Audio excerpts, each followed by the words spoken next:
In today's video, I'm going to show you how to change a SharePoint list that looks like this into a SharePoint list that looks like this. So a lot more visually appealing version of a SharePoint list. Again, you can click to watch now and it'll open it up in stream. You can share it and you've got the option to share the video right from this interface. And then you can also edit the details using your typical form in here as well. So again, a very appealing view for a SharePoint list that is a video library. Now, don't forget, if you like this kind of content, don't forget to hit that like and subscribe button. It really does help the channel grow. All right, let's go ahead and jump right in.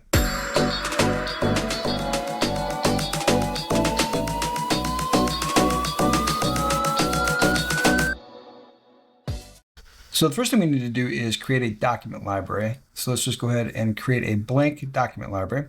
And I typically just call these a video library. Doesn't really matter. You can change the name to match your use case if you want to. And I typically don't show it in the site navigation. You can always add it later. So let's go ahead and create this. All right, so let's go ahead and get things arranged. So we don't need the modified. So we'll go ahead and remove that. And we also don't need the modified by. So we'll remove this one as well. And then we want to go ahead and add a couple of fields here. So let's go ahead and edit our current view. All right, so what we need is our title. So we're going to go find that. And then we also need to have the created by added in here. So those are the existing columns that we need to make sure that we have in here. We don't need the type. We could actually hide that also, but we'll leave it in there. It doesn't really matter. But we definitely need to make sure that we select the created by and then the title also. So let's go ahead and hit OK here. And then I'll usually just put this over here. And now we can add our columns that we're going to need in order to have a video library. So let's go ahead and add a column. And for this one, we're going to go ahead and do a multiple lines of text. And this is going to be our video description. So let's go ahead and type in video description and hit save. And let's go ahead and add another column in here.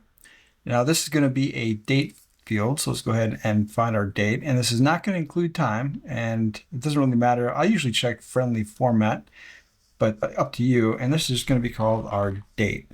And let's go ahead and hit save. And let's go ahead and add another column in here. And this will be a like column. So we're going to use a person field for likes and dislikes. Let's go ahead and add this in here. And we'll go ahead and say like. And we're going to go ahead and say show profile. And then allow multiple selections in here and hit save.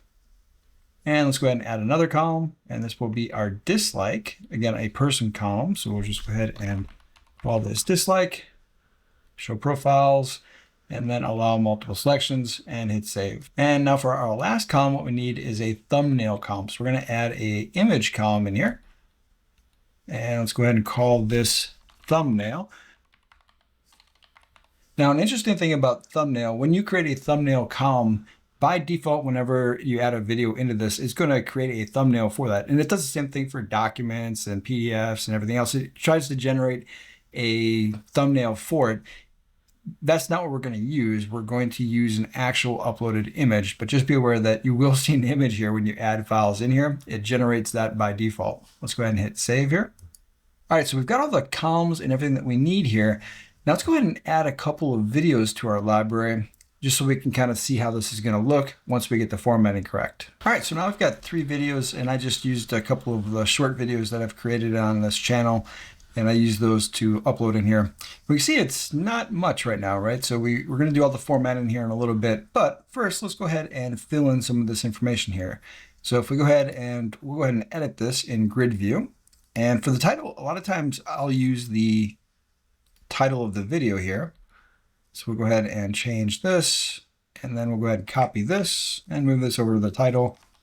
And then for the created by, you can't change that. And then video description can be, whatever is applicable for that particular video. So for this one, that looks good. We'll go ahead and use that. And don't forget to hit the save button. Otherwise it will not save that in there. And then the date is the date that it was uploaded, the date it was created, whatever the date means to you. For me, it's just going to be today's date. And then like and dislike is for the actual functionality. Now for a thumbnail, we are going to want to replace this. Now, like I mentioned, it is going to always add an image here. So if it was a Word doc, a PowerPoint doc, if you didn't know this, this is a very quick and easy way to get a quick image for the file, is you just create a column called thumbnail. But we're going to go ahead and add an image in here for this file. So we'll just go ahead and double click in here, and then you can add an image. And then we click the upload. So we upload this file in here. And it's just that easy to update the information for the video. I'm going to do the same for the other two so we can get those updated quick. All right, there we go. We've got all three of these uploaded. Now what we're going to do is create a new view. And this is what I usually recommend is you get this as kind of like your editing place. So this is where you would go to edit details very easily for these. You'll have the option to edit it inside of the video gallery view that we're about to create also. But I just find this a little bit easier to work with, especially when we're working with a lot of different videos. So what we're going to do is create a new view, and it's going to be a SharePoint list. And we're going to say all videos, and we'll go ahead and make this public and hit create. Now it's going to look the exact same because all we did was use what we already had and duplicate it. Essentially, that's all we did. All right, so let's go ahead and format this view so that it looks like a video library. So we're up here and we'll go to Format Current View. Then what we're going to do is Advanced Mode, and we're going to use JSON. Now I'm going to put the JSON I'm going to put in here in the description of this video. Every once in a while, some characters aren't allowed, so you might see some things you're going to have to actually edit, and I'll explain what that character should look like. If that's the case, I won't know until I upload this and put this into the video description, whether that's going to be a problem. But if there is a problem, I'll try to explain in the directions. This is what you need to change with those particular characters. I'm going to go ahead and paste this in here, so let's go ahead and paste. And this is the JSON. Again, I'm just going to put this in the description of the video. That way you can use this. Let's go ahead and preview this. And there we go. We now have our video library. Let's go ahead and save and see how this works.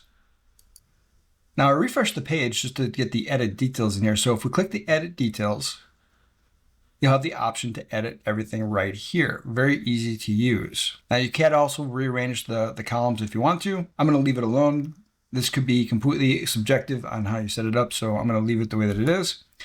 But we could also click the watch now and it'll open up in stream so we can watch this, or we can hit the share and then we can copy the link or share it with people that don't have access yet.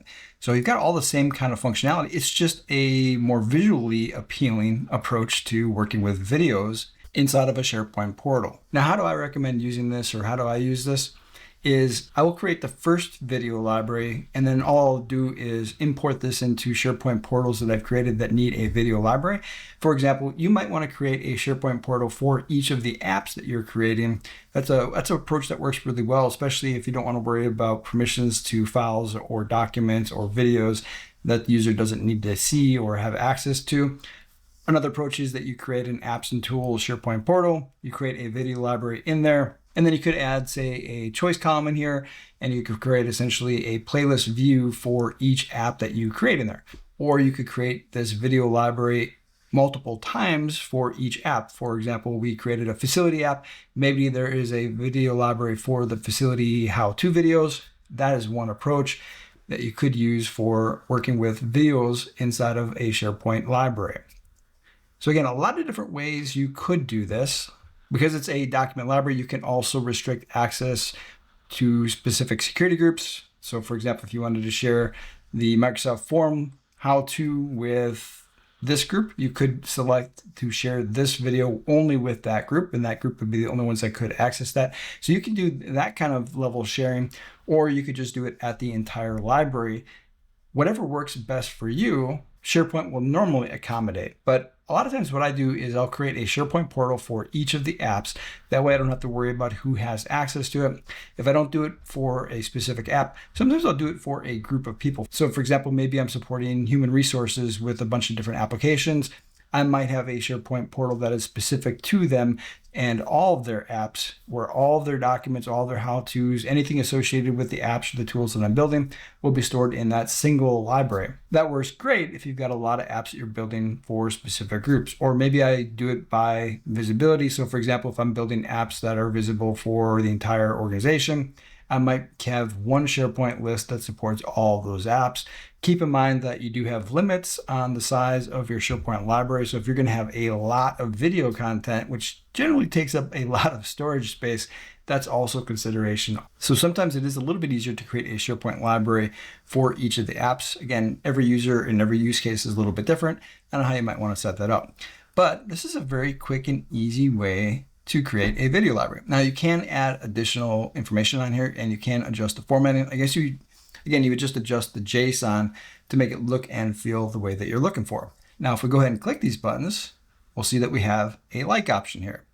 And if we go ahead and dislike, we can see that it will toggle things back and forth. So again, a very functional video library that you can use for sharing this information. Now, one of the other things you can do is you can add another column. So if we go back to our all documents, and again, the reason why I keep this one the way that it is, and I call this one all video, so it becomes very obvious which one is which. One is a video kind of layout, and the other one is your document normal view list.